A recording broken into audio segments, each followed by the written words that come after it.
You thought the spins were the problem? No. The real problem was the answer Lewis Hamilton got after them. "We're still 8/10 off," he said, calm, direct.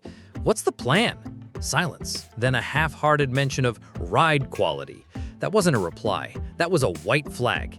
It happened after FP2 in Zandvoort. 2 spins, 1 bruised rear tire set, and a very clear message. Ferrari still has no idea how to build a car for Hamilton. And Lewis? He's done waiting. FP1 was a disaster. P14 and P15. The car was unpredictable, unstable on corner entry, snapping under throttle.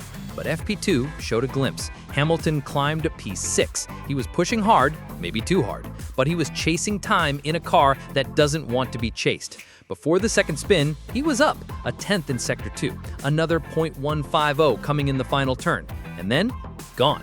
Not because of a mistake, but because the SF25 doesn't trust the man inside it. The issue isn't form, it's philosophy, and in that quiet post-session debrief, Hamilton made it loud.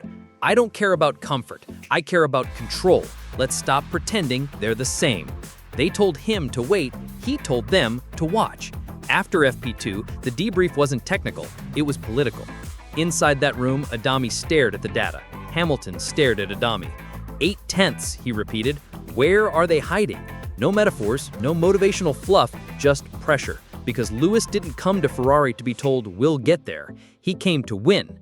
The telemetry didn't lie. Before the spin, plus 0.100 in Sector 2. Final corner, another plus 0.150.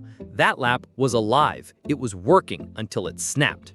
Why? Because the car is still built for someone else. Leclerc's setup, safe, progressive, predictable. Hamilton's instincts, sharp, reactive, surgical. But here's the problem. Ferrari can't serve both. And when Adami hesitated to commit to a new direction, Hamilton made it crystal clear. If you tune this car for comfort, you're tuning it away from victory.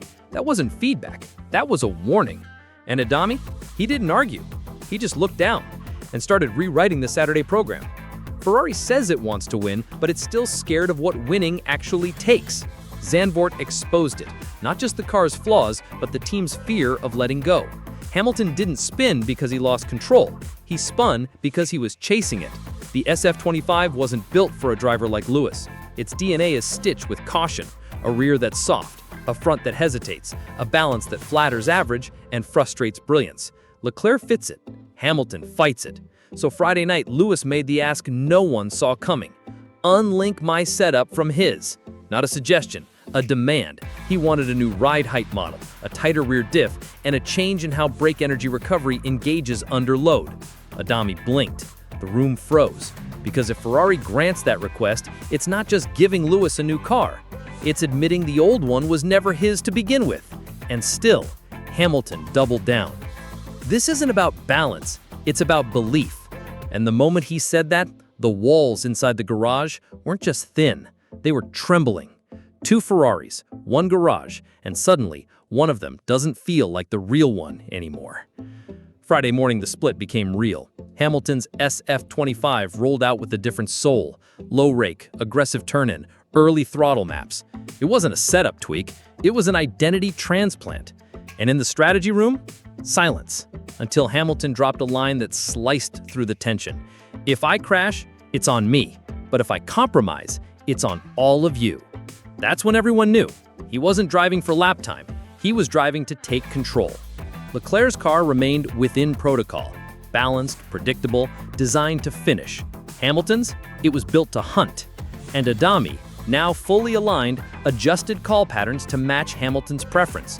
No delay, no strategy layer filters, real-time deltas, live brake bias updates. And when Fred Vasseur walked past both cars in the garage, he didn't say a word. Because saying anything would mean admitting what's already happening. Ferrari is no longer a one-style team. And one of those styles is done asking for permission. You don't take over Ferrari with slogans. You do it with sectors. By FP3, the numbers were impossible to ignore. Hamilton's delta in high-speed corners matched Norris. His throttle trace was earlier. His correction rate, down 32% from Friday. Same car? Not even close. This was a red machine rebuilt from the inside. And the person holding the blueprint? Not an engineer. A 7-time world champion with no patience for committee decisions. Inside the sim room, Adami had already stopped asking for clearance. He executed. And for the first time in 2025, Hamilton's feedback wasn't just heard. It was actioned immediately. The garage dynamic shifted. Leclerc's side operated on routine, Hamilton's on rhythm. Because when Lewis steps into a cockpit that obeys, you don't just get speed, you get control. And control is contagious. Now junior engineers were pulling Hamilton's overlays first. Setup changes were mirrored, not from Charles to Lewis, but the other way around. That's how you spot a quiet coup.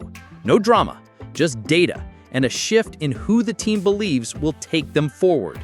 Ferrari didn't plan to choose, but the stopwatch did it for them. By FP3, the whispers had turned into conclusions.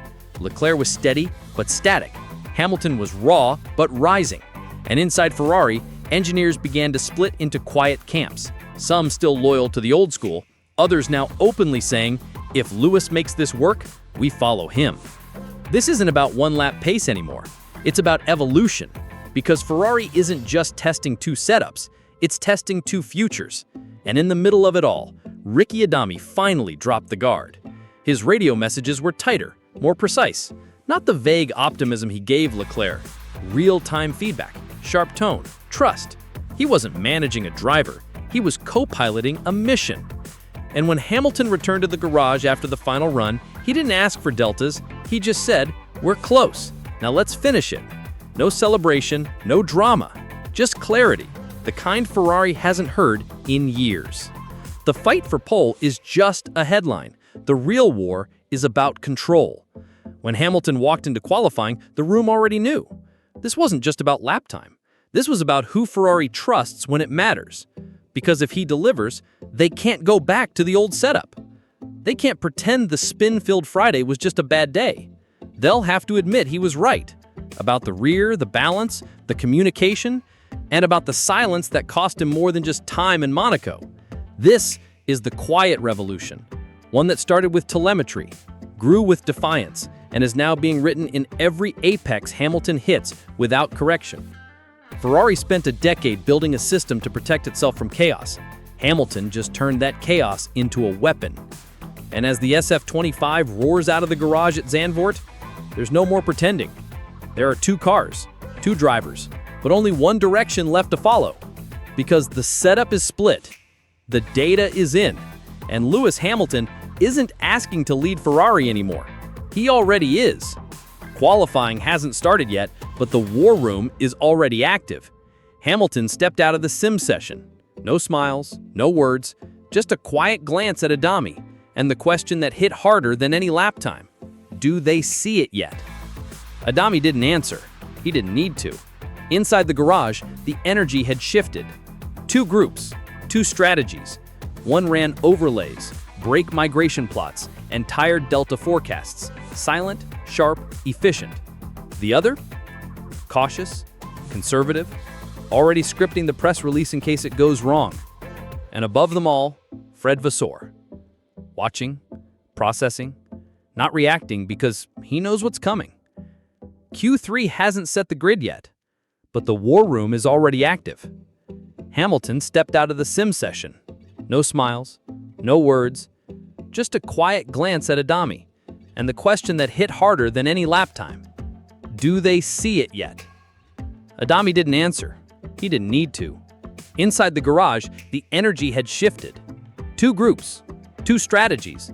One ran overlays, brake migration plots, and tired delta forecasts. Silent, sharp, efficient. The other? Cautious, conservative, already scripting the press release in case it goes wrong. And above them all, Fred Vasseur. Watching, processing, not reacting because he knows what's coming. Q3 hasn't set the grid yet, but the war room is already active. Zandvoort is just the spark. Monza will be the explosion. Inside Ferrari, no one is talking about pole anymore. They're talking about fallout. Because if Hamilton qualifies ahead with his setup, the message will echo far beyond the Dutch dunes. It will hit Maranello, it will reach the boardroom, and it will force Ferrari to confront the question they've avoided all season. Who is this car being built for? Monza is sacred ground. Tafisi, legacy, National pride, the kind of weekend where Ferrari traditionally hides its fractures under a red flag. But not this year. Not with Hamilton pushing a new engineering doctrine. Not with Leclerc watching his influence fade one sector at a time. At Zandvoort, Hamilton demanded change. At Monza, he may force a choice.